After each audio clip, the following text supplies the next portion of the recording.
Welcome everybody to my YouTube channel. In this video, we are going to learn how to join sentences into complex sentences. এই ভিডিওতে আমরা শিখব কিভাবে দুই বা ততোধিক সেন্টেন্সকে কমপ্লেক্স সেন্টেন্সে জয়েন করতে হয়। আমরা এখানে শিখব কিভাবে অ্যাডভার্ব ক্লজ ইউজ করে কমপ্লেক্স সেন্টেন্স বানাতে হয়। সেই সাথে এখানে প্রত্যেকটা নিয়মের সাথে সাথে প্র্যাকটিসের জন্য কোশ্চেন দেওয়া থাকবে তোমাদের জন্য, যে কোশ্চেনগুলোর আনসার তোমরা করে কমেন্ট বক্সে জানাতে পারো এবং আমি তোমাদের আনসারগুলো অবশ্যই দেখে সেটা জানাবো যে তোমরা ঠিক আনসার করেছো না ভুল করেছো। এখন আমরা যখন দুটো সিম্পল সেন্টেন্সকে কমপ্লেক্সে করি বা কমপ্লেক্সে জয়েন করে কমপ্লেক্স করি, তখন আমাদেরকে তিনটে নিয়ম ফলো করতে হয়। Number 1, by using a noun clause. Number 2, by using an adjective clause. And number 3, by using an adverb clause. এর আগে আমি নাউন ক্লজ এবং অ্যাডজেক্টিভ ক্লজ ইউজ করে কী করে কমপ্লেক্স সেন্টেন্স বানাতে হয় সেগুলোর উপর ভিডিও তৈরি করে আপলোড করে দিয়েছি। তাদের লিঙ্ক আমি ডেসক্রিপশন বক্সে দিয়ে দেবো, যদি কারো দেখা প্রয়োজন হয় তোমরা দেখতে পারো অবশ্যই। এবং অবশ্যই তোমরা প্রত্যেকটা নিয়ম করার পরে দেখার পরে তারপরে যে কোশ্চেনগুলো আছে কোশ্চেনগুলোর আনসার কমেন্ট বক্সে লিখতে ভুলো না, যদি তোমরা ভালো করে শিখতে চাও। তাহলে এখানে আমরা শিখব কিভাবে অ্যাডভার্ব ক্লজ ইউজ করে দুটো সিম্পল সেন্টেন্সকে কমপ্লেক্স সেন্টেন্স করতে হয়। এখন আমরা দেখি যে অ্যাডভার্ব ক্লজ কী। খুব সিম্পল। অ্যাডভার্ব ক্লজ কি? A clause that works as an adverb is called an adverb clause. আমরা তো অ্যাডভার্ব ক্লজকে ইউজ করে জয়েন করব, তাহলে অ্যাডভার্ব ক্লজটা কি সেটা অবশ্যই জানা দরকার। একটা ক্লজ যেটা অ্যাডভার্বের মতো কাজ করে সেটা হলো অ্যাডভার্ব ক্লজ। এখন একটা অ্যাডভার্ব ক্লজ কি উল্লেখ করে, কি বোঝায় সেটাও একটা দেখে নিই। একটা অ্যাডভার্ব ক্লজ কয়েকটা বিষয় বোঝাতে পারে। যেমন দেখো এখানে কজ কারণ বোঝাতে পারে, কন্ডিশন শর্ত বোঝাতে পারে, কন্ট্রারি বৈপরীত্য বোঝাতে পারে, কম্প্যারিজন তুলনা বোঝাতে পারে, টাইম সময়কে বোঝাতে পারে, প্লেস স্থানকে বোঝাতে পারে, বা পারপস উদ্দেশ্যকে বোঝাতে পারে। তার মানে একটা অ্যাডভার্ব ক্লজ দ্বারা কারণ, শর্ত, তুলনা, বৈপরীত্য, সময়, স্থান, উদ্দেশ্য এগুলো বোঝানো হয়। যেমন দেখো, as it is raining I am not going to school. যেহেতু বৃষ্টি হচ্ছে আমি স্কুলে যাচ্ছি না। এই যে সেন্টেন্সটা, এই সেন্টেন্সটার মধ্যে দুটো ক্লজ আছে। এটা একটা কমপ্লেক্স সেন্টেন্স, এর মধ্যে দুটো ক্লজ আছে। একটা হলো অ্যাজ ইট ইজ রেইনিং আর একটা হলো I am not going to school, আমি স্কুলে যাচ্ছি না। এখন এই যে I am not going to school এটা হলো প্রিন্সিপাল ক্লজ, আর অ্যাজ ইট ইজ রেইনিং যেহেতু বৃষ্টি হচ্ছে এটা হলো একটা সাবঅর্ডিনেট ক্লজ। এবং দেখো এই ক্লজটা কিন্তু অ্যাডভার্বের মতো কাজ করছে।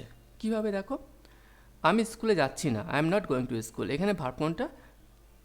আই এম নট গোয়িং, যাচ্ছি না। এখন যাচ্ছি না, কেন যাচ্ছি না? কারণ বৃষ্টি হচ্ছে। অ্যাজ ইট ইজ রেইনিং, কারণ বৃষ্টি হচ্ছে। তাহলে দেখো এই ক্লজটা দ্বারা কিন্তু কারণ বোঝানো হচ্ছে। আমি একটু আগে বললাম উপরে দেখো যে অ্যাডভার্ব ক্লজ দ্বারা কারণ বোঝানো হয়। এখানে কারণ বোঝানো হচ্ছে যেহেতু, তাই জন্য এটা অ্যাডভার্ব ক্লজ বলতে পারি। আবার এটা দেখো ভার্বকে মডিফাই করছে। আই অ্যাম নট গোয়িং, আমি যাচ্ছি না, কেন যাচ্ছি না? কারণ বৃষ্টি হচ্ছে। তাহলে ভার্বকে মডিফাই করছে। যেহেতু এই ক্লজটা ভার্বকে মডিফাই করছে, সেই জন্য এটাকে আমরা বলতে পারি অ্যাডভার্ব ক্লজ। কারণ অ্যাডভার্বের কাজ হলো ভার্বকে মডিফাই করা বা অ্যাডজেক্টিভকে মডিফাই করা বা অন্য কোনো অ্যাডভার্বকে মডিফাই করা। তাহলে এখানে আমরা দেখলাম যে একটা অ্যাডভার্ব ক্লজ কীরকম হতে পারে আর তার কাজ কী হতে পারে। অ্যাডভার্ব ক্লজ দ্বারা কারণ, শর্ত, তুলনা, বৈপরীত্য, সময়, স্থান, উদ্দেশ্য এগুলো বোঝানো হয় এবং এর কাজ হলো কোনো ভার্বকে বা কোনো অ্যাডজেক্টিভকে বা অন্য কোনো অ্যাডভার্বকে মডিফাই করা। এখন অ্যাডভার্ব ক্লজে জয়েন করতে গেলে আমরা কতগুলো লিঙ্কার্স ইউজ করতে পারি, সাধারণত করে থাকি, এগুলো একটু দেখে নিই। আমরা ইউজ করতে পারি কি অ্যাজ, বিকজ, সিন্স, দো, although, if, unless, when, while, after, before, until, till, এইগুলো সাধারণত এইগুলো আমরা ইউজ করে থাকি অ্যাডভার্ব ক্লজের লিঙ্কার্স হিসাবে। একটা অ্যাডভার্ব ক্লজকে যখন অন্য ক্লজের সাথে লিঙ্ক করি, যোগ করি, মানে কোনো একটা প্রিন্সিপাল ক্লজের সাথে যোগ করে দিই, তখন আমাদের লিঙ্কার হিসাবে এই সমস্ত ওয়ার্ডগুলোকে ইউজ করতে হয়। এখন আমরা কতগুলো নিয়মে ভাগ করে দেখব। নাম্বার 1 দেখো, ক্লজেস ইন্ডিকেটিং রিজন। যে সমস্ত ক্লজগুলো কারণ বোঝায়, রিজন বা কজ বলতে পারো, যে সমস্ত ক্লজগুলো কারণ বোঝায় সেগুলো তো অ্যাডভার্ব ক্লজ। সেই অ্যাডভার্ব ক্লজগুলো যখন কারণ বোঝাচ্ছে তখন আমরা লিঙ্কার্স হিসেবে কাদেরকে ইউজ করে থাকি? তখন লিঙ্কার্স হিসেবে আমরা ইউজ করে থাকি as, because, since, so that, এগুলোকে সাধারণত ইউজ করে থাকি। কয়েকটা উদাহরণ দেখে নেওয়া যাক। He did not go to school, he was ill. সে স্কুলে যায়নি, সে অসুস্থ ছিল। তো এখানে দেখো, সে স্কুলে যায়নি, তার কারণ কি? কারণ সে অসুস্থ ছিল। তাহলে পরিষ্কার এখানে কারণ বোঝানো হচ্ছে। কারণ বোঝানো হলে আমরা কী দিয়ে জয়েন করে থাকি?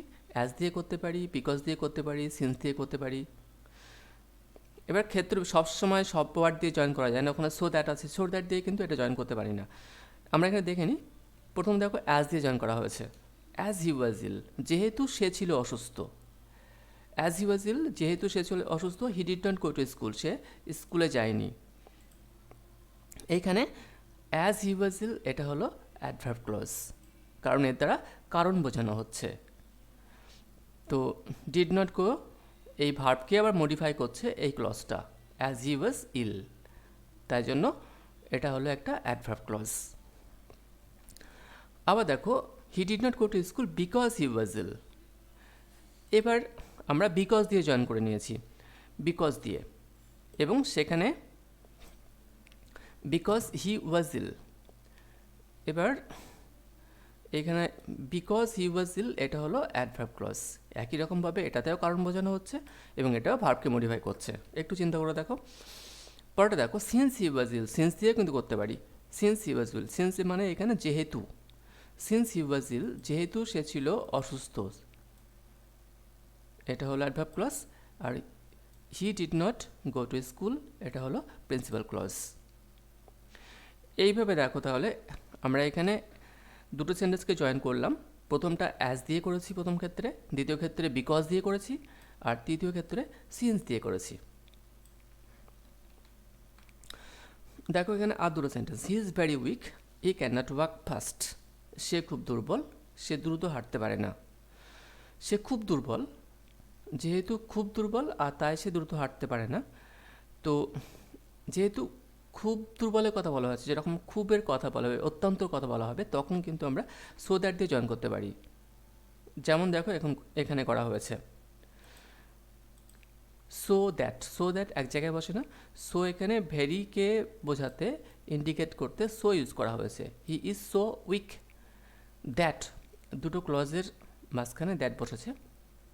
So weak that he can not walk fast.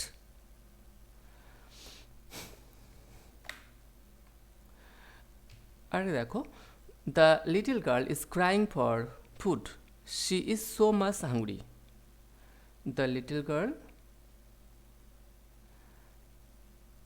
ছোট্ট মেয়েটি, ইজ ক্রাইং ফর ফুড, খাদ্যের জন্য চিৎকার করছে বা কান্নাকাটি করছে। She is so much hungry, সে খুব ক্ষুধার্ত।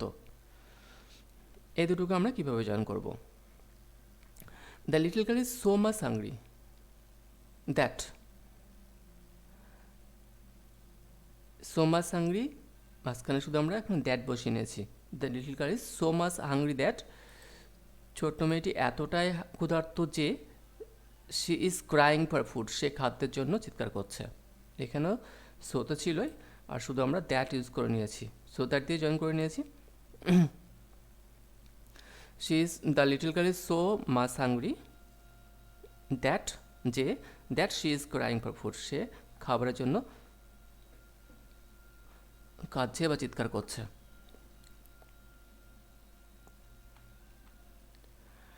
এবার তোমাদের জন্য একটা কোশ্চেন আছে দেখো, you are very clever, therefore you will be able to answer the questions. এই দুটো সেন্টেন্সকে জয়েন করে তোমরা কমেন্ট বক্সে লিখতে পারো যে কীভাবে জয়েন করতে হবে। এখানেও কারণ বোঝানো হচ্ছে এবং তোমরা কীভাবে জয়েন করবে দেখে নাও একটু। Number 2, clauses showing contrary. যে সমস্ত ক্লজগুলো কন্ট্রারি বা বৈপরীত্য বোঝাচ্ছে সেক্ষেত্রে আমরা কি করব? লিঙ্কিং ওয়ার্ডস হিসেবে তখন আমরা ইউজ করব দো বা অলদো। দো মানেও যদিও, অলদো মানেও যদিও। যেমন এখানে দেখো, he is very weak, he is walking fast. সে দুর্বল, সে দ্রুত হাঁটছে। দেখো এটা বিপরীতধর্মী ঘটনা, সে দুর্বল কিন্তু খুব দ্রুত হাঁটছে। তো এরকম বিপরীতধর্মী ঘটনা বোঝাতে আমাদেরকে ইউজ করতে হয় দো বা অলদো। যেমন দেখো এখানে, though he is very weak, he is walking fast. যদিও সে হয় খুব দুর্বল, সে দ্রুত হাঁটছে। এটাকে আমরা অলদো দিয়েও করতে পারতাম, although he is very weak, he is walking fast. এটা দিয়ে করলেও একই অ্যান্সার হতো। নিচে দেখো আরও একটা দেওয়া হচ্ছে, যদিও এটা খুব সহজ, তবুও একবার দিয়েছি।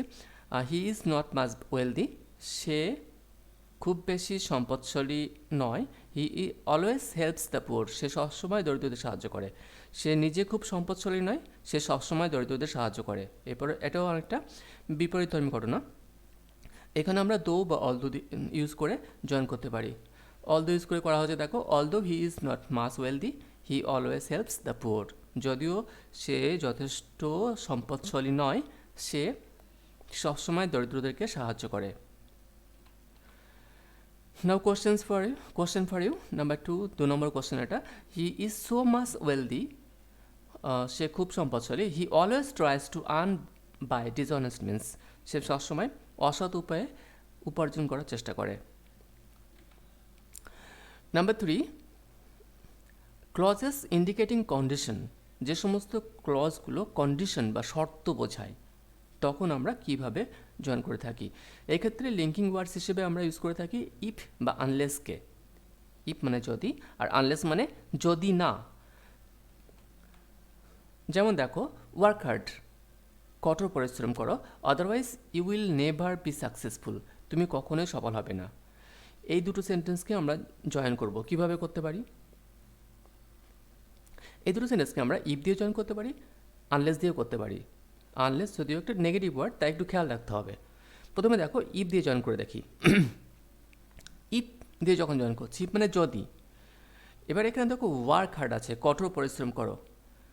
এবার এই ওয়ার্ক হার্ডের আগে কোনো সাবজেক্ট নেই, যেহেতু এটা ইম্পারেটিভ সেন্টেন্স, আর তাই সাবজেক্ট হিসেবে আমরা ইউ আছে বলে মনে করতে পারি। তাছাড়া পরের সেন্টেন্সে ইউ আছে, তো তার মানে ইউ ওয়ার্ক হার্ড, তুমি কঠোর পরিশ্রম করো। এবার ইফ দিয়ে জয়েন করবো আমরা, করলে কি হবে? যদি না তুমি কঠোর পরিশ্রম করো, তুমি কখনো সফল হবে না, এটাই তো হবে। দেখো প্রথমটা কিন্তু নেগেটিভ হয়ে যাচ্ছে, না হলে কিন্তু আমরা ইফ দিয়ে জয়েন করতে পারছি না। তাই আমরা ইফ দিয়ে জয়েন করার সময় এটাকে নেগেটিভ করে নেব। কী করবো তাহলে? যদি না তুমি কঠোর পরিশ্রম করো, তার মানে if you do not work hard, if you do not work hard you will never be successful. তো ইফ দিয়ে জয়েন করার সময় কিন্তু মিনিং করে অবশ্যই দেখতে হবে, এবং আমি আগে ভিডিওগুলোতে বলেছি যে জয়েনিং করার সব থেকে প্রথম নিয়ম হলো মিনিং, অর্থ তোমাকে বুঝতে হবে, অর্থ বুঝে তোমাকে জয়েন করতে হবে। এটার প্রথম নিয়ম, এর আগে কোনো নিয়ম নেই। এটাই প্রথম নিয়ম যে তোমাকে অর্থ বুঝতে হবে বা মিনিং বুঝতে হবে। তো এখানে কি হলো, if you do not work hard, যদি না তুমি কঠোর পরিশ্রম করো, you will never be successful, তুমি কখনোই সফল হবে না। এটাকে দেখো আমরা আনলেস দিয়েও করতে পারি। যখন আনলেস দিয়ে করেছি তখন তখন কী হয়েছে পার্থক্য?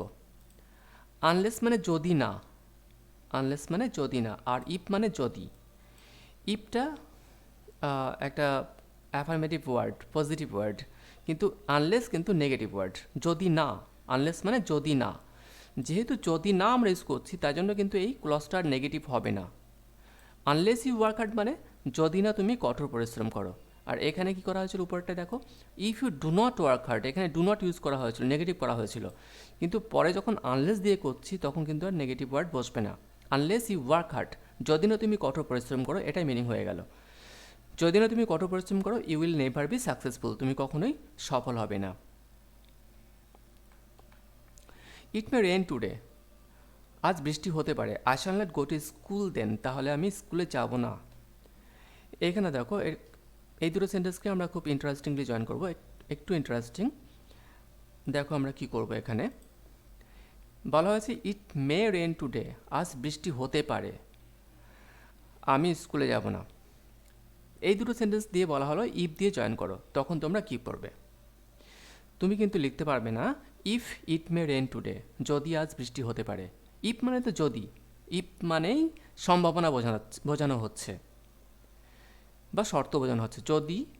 তাই যদি বৃষ্টি হতে পারে বলা যায় না, আমরা বলতে পারি কি যদি বৃষ্টি হয়। তার মানে যখন আমরা ইফ দিয়ে জয়েন করব তখন কিন্তু মে ইউজ করতে পারবো না। যদি বৃষ্টি হতে পারে, মে তো সম্ভাবনা অর্থে ব্যবহার করা হয়েছে, তো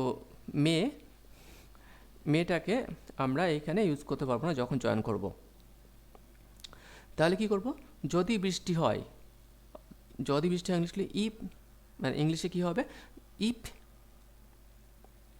ইট, এবার ইফ ইট তখন হয়ে যাচ্ছে প্রেজেন্ট ইনডিফিনাইট টেন্স। আর if it rains, if it rains today, এখানে ভুল হয়ে গেছে,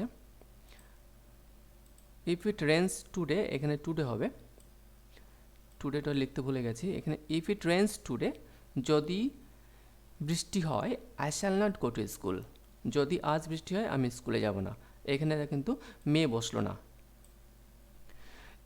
এটা কিন্তু নেগেটিভ কোনো সেন্স আসছে না, নেগেটিভভাবে ভাবছি না। নেগেটিভ ভাবলে আমরা আনলেস দিয়ে করতে পারি, যেহেতু নেগেটিভ সেন্স দিয়ে ভাবছি না তাই আমরা এখানে আনলেস দিয়ে করব না। আরটা দেখো, you may have some hesitation, তোমার কোনো ইতস্তত ভাব থাকতে পারে। You should reveal it now, তোমার এটা এখন প্রকাশ করা উচিত। তো এই দুটোকে আমরা ইফ দিয়ে যদি জয়েন করি তাহলে কী হবে? এখানে দেখো মে আছে, ইউ মে, তো এখানে আমরা মেকে ইউজ করব না। তাহলে কি করব? তাহলে তখন আনসার হবে ইফ ইউ, মে তো বসবে না, ইউর পরে কি বসে? হ্যাভই বসবে। If you have some hesitation, you should reveal it now. If you have some hesitation or any hesitation, you should reveal it now. যদি তোমার কোনো হেজিটেশন থাকে তাহলে তোমার এটা এখন প্রকাশ করা উচিত। Now question for you, you want to be a good cricketer, তুমি একটা ভালো ক্রিকেটার হতে চাও। You must practise a lot, তোমাকে অনেকটা প্র্যাকটিস করতে হবে। নাম্বার 4, ক্লজেস ইন্ডিকেটিং টাইম, যে সমস্ত ক্লজগুলো টাইম নির্দেশ করছে, সময় নির্দেশ করছে, সেক্ষেত্রে আমরা লিঙ্কিং ওয়ার্ড হিসেবে দেখো ইউজ করতে পারি কাকে কাকে? হোয়েন ইউজ করতে পারি,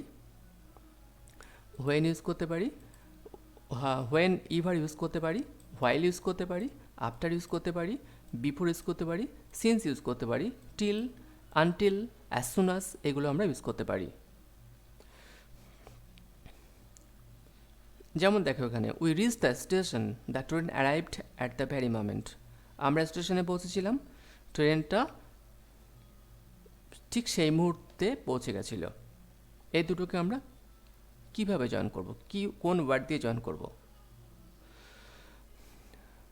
এবং এখানে সময় বোঝানো হচ্ছে, আমরা স্টেশনে কখন পৌঁছেছিলাম? যখন ট্রেনটা পৌঁছেছিল ঠিক সেই মুহূর্তে। তাহলে আমরা জয়েন করব কিভাবে? দেখো আমরা অ্যাজ সুন অ্যাজ দিয়ে জয়েন করতে পারি। অ্যাজ সুন অ্যাজ মানে কি? যখনই। As soon as we reach the station, যখনই আমরা স্টেশনে পৌঁছলাম, দ্য ট্রেন অ্যারাইভড। এবার এটাকে কি হোয়েন দিয়ে জয়েন করা যায় না? হ্যাঁ, হোয়েন দিয়ে করা যায়, কিন্তু দেখো এখানে বলা হয়েছে অ্যাট দি ভ্যারি মোমেন্ট, ঠিক সেই মুহূর্তে, সেই মুহূর্তের উপর খুব জোর দেওয়া হয়েছে। যে মুহূর্তে পৌঁছেছিলাম সেই মুহূর্তে ট্রেন পৌঁছেছিল, তো ওই সেই মুহূর্ত সময়টার উপর খুব জোর দেওয়া হয়েছে। আর সেক্ষেত্রে এখানে অ্যাজ সুন অ্যাজ পারফেক্ট। আমরা অ্যাজ সুন অ্যাজ ছাড়া আর কী দিয়ে করতে পারি? আমরা এখানে কিন্তু হোয়েন ইভারও করতে পারি। দেখো এখানে when ever we reached the station, যখনই আমরা স্টেশনে পৌঁছেছিলাম, দ্য ট্রেন অ্যারাইভড, ট্রেনটা পৌঁছে গেছিল।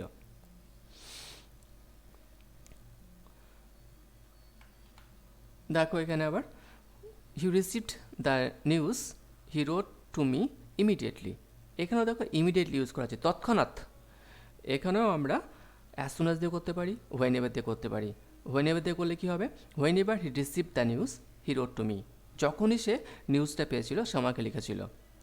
এখানেও কিন্তু হোয়েন দিয়ে করলে হবে, কিন্তু পারফেক্ট হচ্ছে হোয়েন এভার দিয়ে করলে, যখনই, কারণ ইমিডিয়েটলি কথাটা এখানে ইউজ করা হয়েছে। তো যখন হোয়েন এভারতে জয়েন করছি তখন ইমিডিয়েটলি আমরা ইউজ করছি না।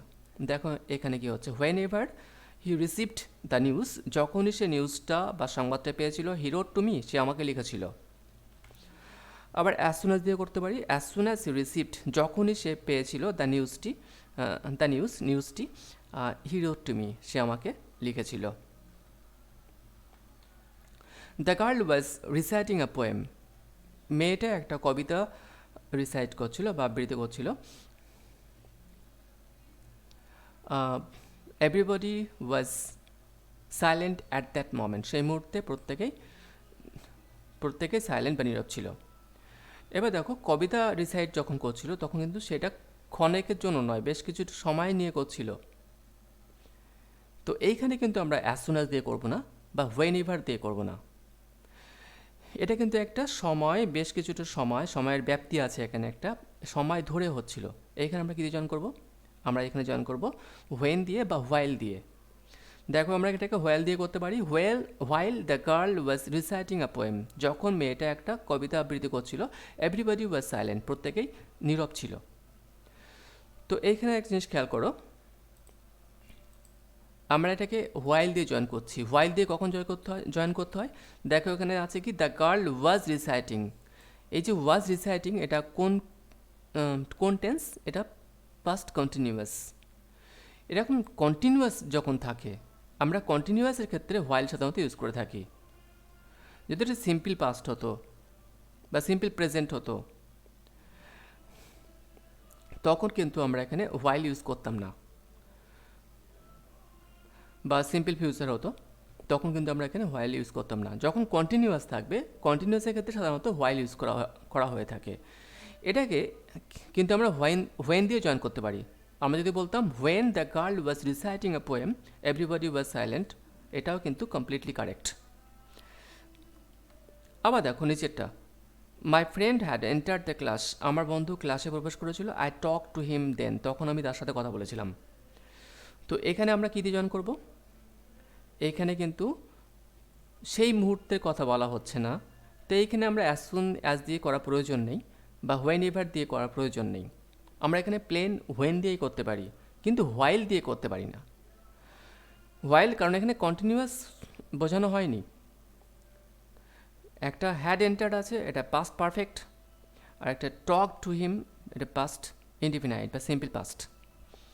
তো এখানে আমরা হোয়েন ইউজ করে জয়েন করব, হোয়াইল দিয়ে জয়েন করার কোনো দরকার নেই বা করাও যাবে না। When my friend had entered the class, যখন আমার বন্ধু ক্লাসে প্রবেশ করেছিল, আই টক টু হিম, আমি তার সাথে কথা বলেছিলাম। Fetch me the newspaper, আমার জন্য নিউজ পেপারটা নিয়ে এসো, then you leave the room, তখন তুমি রুমটা লিভ করো বা ছেড়ে যাও। এই দুটো সেন্টেন্সকে আমরা কীভাবে জয়েন করতে পারি,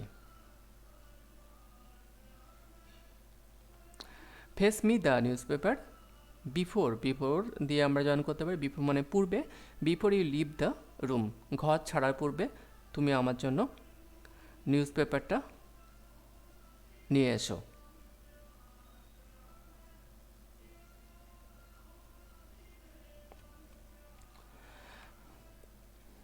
এবার তোমার জন্য কোশ্চেন্স রাখা হয়েছে, দেখো, the thief saw the police, he ran away immediately, চোর পুলিশকে দেখেছিল, সে তৎক্ষণাৎ পালিয়েছিল। ক্লজেস ইন্ডিকেটিং প্লেস, নাম্বার 5, যে সমস্ত ক্লজগুলো প্লেস বা স্থানকে নির্দেশ করছে।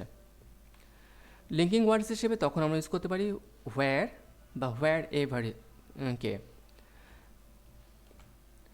যেমন দেখো, you live at some place, তুমি কোনো একটা স্থানে বাস করো, I will also live there, আমি অবশ্যই সেখানে বাস করব। তো এখানে আমরা কীভাবে জান করতে পারি, where you live I will live, যেখানে তুমি বাস করো আমি সেখানেই থাকবো। বা হোয়ার এভার দিয়েও করতে পারি, wherever you live I will live, যেখানে তুমি বাস করো না কেন আমি সেখানেই বাস করব। পুট দ্য বক্সেস বা বাক্সগুলো রাখো, you can put them anywhere, সেগুলোকে তুমি যেখানে ইচ্ছা রাখতে পারো। এখানে কিন্তু আমাদেরকে হোয়ার এভার দিয়েই করতে হবে। করলে কী হবে, wherever you can put the boxes wherever you like, যেখানেই তুমি চাও সেখানে তুমি বাক্সগুলোকে রাখতে পারো। তো আমরা এখানে দেখলাম হোয়ার এভারকে কেমনভাবে ইউজ করতে পারি, যেখানেই তুমি চাও সেখানে বাক্সগুলিকে তুমি রাখতে পারো। Now question for you, I went to the park, I met my friend there. এখানে আরও একটা কোশ্চেন আছে, question number 6, there are so many places in the world, এই পৃথিবীতে অনেক স্থান আছে, you may visit to any of your choice, তুমি তার কোনো একটাকে পছন্দ করে যেখানে ইচ্ছে তুমি যেতে পারো। তার মানে এতে কিন্তু হোয়েন এভার দিয়ে জয়েন করতে হবে। করে দেখো। Rule number 6, clauses indicating comparison, যে সমস্ত ক্লজগুলো কম্প্যারিজন বা তুলনা বোঝায় তখন আমরা লিঙ্কিং ওয়ার্ডস হিসেবে ইউজ করে থাকি দ্যান বা অ্যাজ। যেমন দেখো, you are strong, I am equally strong, তুমি স্ট্রং আমি তোমার মতো স্ট্রং, সামঞ্জস্য বোঝানো হচ্ছে। যখন সমান সমান বোঝানো হচ্ছে তখন আমরা অ্যাজ ইউজ করব, অ্যাজ ইউজ করে জয়েন করবো, তখন কিন্তু আমরা দ্যান ইউজ করব না। জয়েন করলে কী হবে তাহলে দেখো, I am as strong as you, আমি তোমার মতোই স্ট্রং। আবার দেখো, ইউ আর ইন্টেলিজেন্ট, তুমি বুদ্ধিমান, হ্যাঁ, but your brother is more intelligent, কিন্তু তোমার ভাই আরও বেশি বুদ্ধিমান। আমরা কীভাবে জয়েন করব, এইখানে আমরা কি একজনকে ইন্টেলিজেন্ট বলা হচ্ছে তার থেকে আরেকজনকে বেশি ইন্টেলিজেন্ট বলা হচ্ছে, এরকম ক্ষেত্রে আমরা দ্যান ইউজ করতে পারি। তো দ্যান ইউজ করলে কী হবে দেখো, your brother is more intelligent than you, তোমার ভাই তোমার থেকে বেশি চালাক। তাহলে এখানে আমরা দেখলাম অ্যাজ আর অ্যাজ কখন ব্যবহার করা হয়, যখন সামঞ্জস্য সমান টাইপের বোঝানো হচ্ছে তখন অ্যাজ ইউজ করে থাকি, যখন একটা বেশি একটা কম বোঝানো হচ্ছে তখন আমরা দ্যান ইউজ করে থাকি। দ্যান মানে চাইতে বা থেকে। Your brother is more intelligent than you, তোমার ভাই তোমার থেকে বেশি বুদ্ধিমান, তোমার ভাই তোমার থেকে বেশি বুদ্ধিমান। তাহলে দেখো এখানে দ্যানকে কীভাবে ইউজ করা হয়েছে, your brother is more intelligent, তোমার ভাই বেশি চালাক, দ্যান ইউ তোমার চাইতে বা থেকে। Now question for you. There are so many beautiful roses in the garden. বাগানের মধ্যে অনেক সুন্দর সুন্দর গোলাপ আছে। The black rose is more beautiful, কালো গোলাপটা বেশি সুন্দর। ক্লজেস ইন্ডিকেটিং পারপাস, যে সমস্ত ক্লজগুলো পারপাস বা উদ্দেশ্য বোঝায় তখন আমরা লিঙ্কিং ওয়ার্ডস হিসেবে ইউজ করে থাকি সো দ্যাট একসাথে বসেছে দেখো, এর মানে যাতে বা যাতে করে। লেস্ট মানে পাছে মানে পাছে বলতে যাতে না। জয়েনগুলো দেখো বুঝতে পারবে কেমনভাবে এদেরকে ইউজ করা হচ্ছে। কিপ কোয়াইট, শান্ত হও। You will hear me better then, তখন তুমি আমার কথা ভালো করে শুনতে পাবে। এই দুটোকে আমরা কীভাবে জয়েন করব, keep quiet so that you can or you may hear me better. এবার দেখো এখানে কী কী চেঞ্জ হচ্ছে। কিপ কোয়াইট তুমি শান্ত হও, কিপ কোয়াইট তুমি শান্ত হও, সো দ্যাট যাতে করে, ইউ মে এখানে দেখো ক্যান বা মে ইউজ করা হয়েছে, এখানে কিন্তু উইল ইউজ করা হয়েছিল কিন্তু মডেল চেঞ্জ করা হয়েছে, কারণ এখানে যাতে করে তুমি শুনতে পাও একটু সম্ভাবনার কথা বোঝানো হচ্ছে। বলা হয়েছে তুমি শান্ত হও যাতে করে, তো লিঙ্কিং ওয়ার্ড এখানে কী হলো, সো দ্যাট মানে হলো যাতে করে তুমি আমার কথা আরও ভালো করে শুনতে পাও। এখানে দেখো ওবে ইউর সুপিরিয়র অফিসার্স, তোমার উপরের অফিসারদের কথা মেনে চলো। ওবে মানে মেনে চলা, ওবে ইউর সুপিরিয়র অফিসার্স, তোমার উপরের অফিসারদের কথা মেনে চলো। আদারওয়াইজ অন্যথায় you may lose your job, তুমি তোমার কাজটা হারিয়ে ফেলতে পারো। তো এখানে একটা নেগেটিভ সেন্স আসছে যে তুমি যদি উপরের অফিসারদের কথা না শোনো তাহলে তুমি তোমার কাজ হারিয়ে ফেলতে পারো। তো জয়েন করলে কী হবে, এই দুটোকে আমরা লেস্ট দিয়ে জয়েন করব। লেস্ট মানে পাছে বা যাতে না। দেখো কি হচ্ছে, ওবি ইউর সুপিরিয়র অফিসার্স, তোমার উপরের অফিসারদেরকে মেনে চলো। ওবি ইউর সুপিরিয়র অফিসার্স, তোমার উপরের অফিসারদেরকে মেনে চলো। লেস্ট যাতে না ইউ লস ইউর জব, তুমি তোমার কাজটা হারিয়ে ফেলো। লেস্ট কিন্তু নেগেটিভ ওয়ার্ড, এটা দেওয়া মানে সেন্টেন্সটা নেগেটিভ হয়ে গেল। তুমি তোমার সুপিরিয়র অফিসারদের মেনে চলো যাতে না বা পাছে তুমি তোমার কাজ হারিয়ে ফেলো। Now question for you, he betrayed his friend, সে তার বন্ধুকে বিশ্বাসঘাতকতা করেছিল। He did this to satisfy his own desires, সে এটা করেছিল তার নিজের ইচ্ছাগুলোকে সন্তুষ্ট করার জন্য, পরিতৃপ্ত করার জন্য। এখানে আরও একটা আছে দেখো, হি বিট্রেড হিজ ফ্রেন্ড, সে তার বন্ধুকে বিশ্বাসঘাতকতা করেছিল বা বন্ধুর প্রতি বিশ্বাসঘাতকতা করেছিল। He did not want his friend to get success, সে চায়নি তার বন্ধু সফল হোক। দেখে নাও একটু কোনটা লেস দিয়ে হবে আর কোনটা সো দ্যাট দিয়ে হবে, জয়েন করে অবশ্যই কমেন্ট বক্সে জানাও। এখন আশা করবো তোমরা ভিডিও দেখে বুঝতে পেরেছো, যদি না বুঝতে পারো তাহলে আরেকবার দেখে নাও, একটু ভালো করে চিন্তা করো, নিজে আনসারগুলো করার চেষ্টা করো, দেখবে অনেকটা ক্লিয়ার হয়ে যাবে।